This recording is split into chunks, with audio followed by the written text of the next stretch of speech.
To use Google Drive, go to googledrive.com. There's other ways to get there. Just go to google.com, click on Drive across the top of the top. You can either sign up, or if you already have an account, enter your information.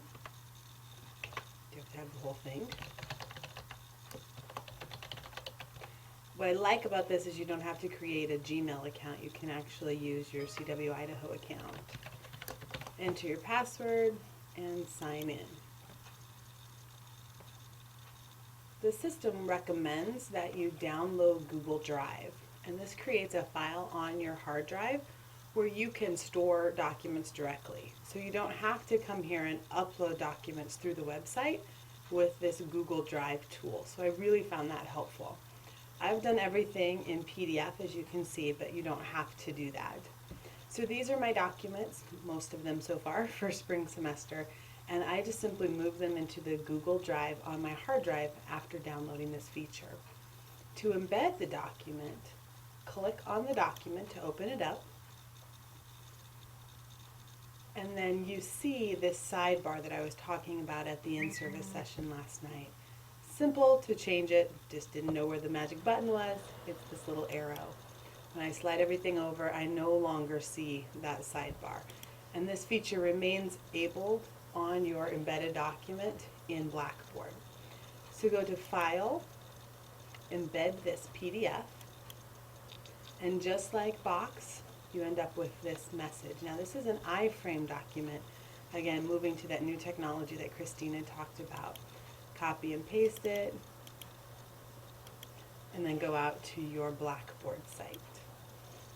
So that document, we're just going to put it into this class. I don't remember which one I opened. So if I go to an assignment, for example, build content, I'll create a new item, give it a title,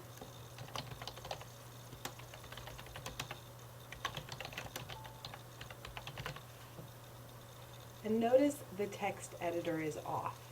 With the iframe documents, you need to have the text editor off. Paste it. I marked that it's HTML, although I don't know that that makes a significant difference. And then, as I said, I like to change the width. Now that I know I can get rid of that sidebar, 640 may be sufficient.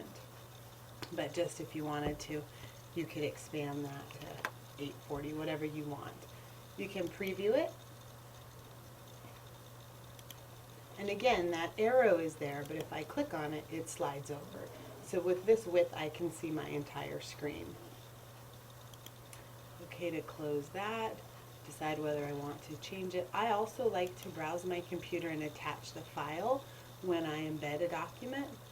So here is my Google Drive, and here are all the documents that are online. So I think I happen to choose the welcome message for the education class. And then I'll submit that. Of course, this was simply a sample, so we'll scroll down to the very bottom of the page here,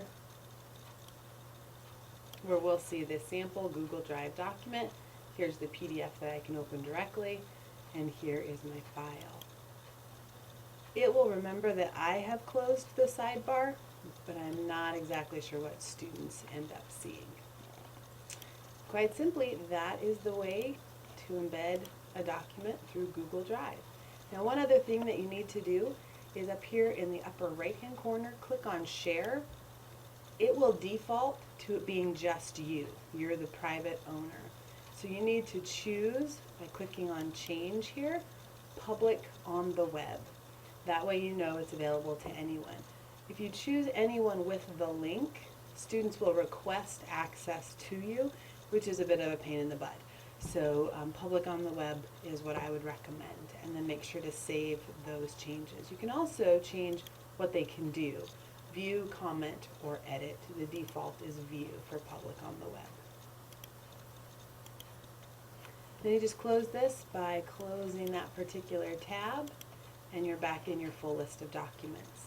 I'm sure it can do a whole lot more, but for now that's the simple way to embed the document into Blackboard. Thanks.